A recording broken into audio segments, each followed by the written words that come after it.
আসসালামু আলাইকুম। পবিত্র শহরে ফ্যাশন শো নগ্ন অবস্থায়, জি, সৌদি আরবের রিয়াদে নগ্ন ফ্যাশন শো হয়ে গেছে, নাচ গান হয়ে গেছে। এটা কি কিয়ামতের আলামত না? কি জন্য এটা হয়েছে, কি কারণে এটা করা হয়েছে আমি বিস্তারিত বলতেছি। তো ভিডিওটা বেশি শেয়ার করে দেন ভাই, মানুষ যেন জানতে পারে আমাদের ইসলামের কি ক্ষতি হইতেছে। জি, সৌদি আরবের রিয়াদে লেবাননের একটা শিল্পী, মানে ওই শিল্পীর জন্মদিন উপলক্ষে এই জায়গায় অনুষ্ঠান করছে, আয়োজন করছে। ওই আয়োজনে ফ্যাশন শোর আয়োজন করছে নগ্ন অবস্থা। দেখছেন তো, কাপড় আছে কি নাই ওই রকম বোঝাও যায় না। আবার নাচ গানের আয়োজন আছে, মানে নাস্তিকরা যা করতে পারে তাই হয়েছে। আমাদের মুসলমান শহরে নাস্তিকদের যা হয়েছে তাই হয়েছে। তারপরে এটা গত 13ই নভেম্বর, গত কয়েকদিন আগে 13ই নভেম্বর, এরপরে বিশ্বের মধ্যে মুসলমানদের মধ্যে তুলপার উইটা পড়ছে। আমাদের মুসলমানের শহরে এসব কী হইতেছে, এটা হওয়ার কথা। আমাদের রাসূল সাল্লাল্লাহু আলাইহি সাল্লাম ওই দেশে জন্মগ্রহণ করছে। আমাদের যত সাহাবী আছে বেশিরভাগ সাহাবী ওই দেশে জন্মগ্রহণ করছে। সবচেয়ে বড় কথা হচ্ছে আমার প্রাণপ্রিয় রাসূল সাল্লাল্লাহু আলাইহি সাল্লাম যে দেশে জন্মগ্রহণ করছে সেই দেশে যদি ইসলামের এই অবস্থা হয়, যারা ইসলামের শত্রু আছে তারা তো কথা বলা সেই পায়।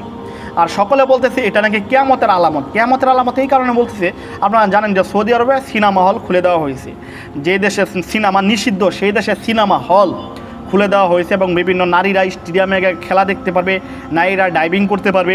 ইতিপূর্বে মুসলমানের নারীদের জন্য যেগুলো নিষিদ্ধ ছিল আরব দেশে সেগুলো খুলে দেওয়া হয়েছে।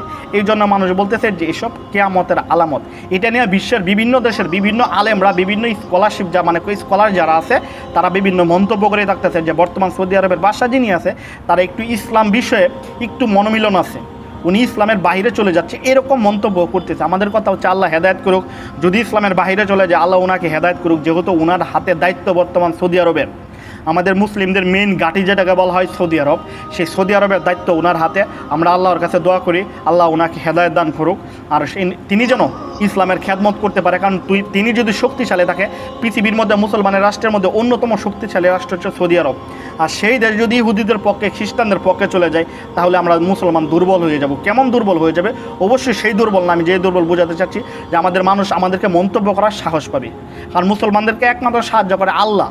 সারা পৃথিবীর মানুষ চলে গেলে ওইটা বড় কিছু না, কিন্তু বড় কথা হয়েছে যারা ইসলামের শত্রু আছে তারা কথা বলতে, টিটকারি পারতে মানে পায়।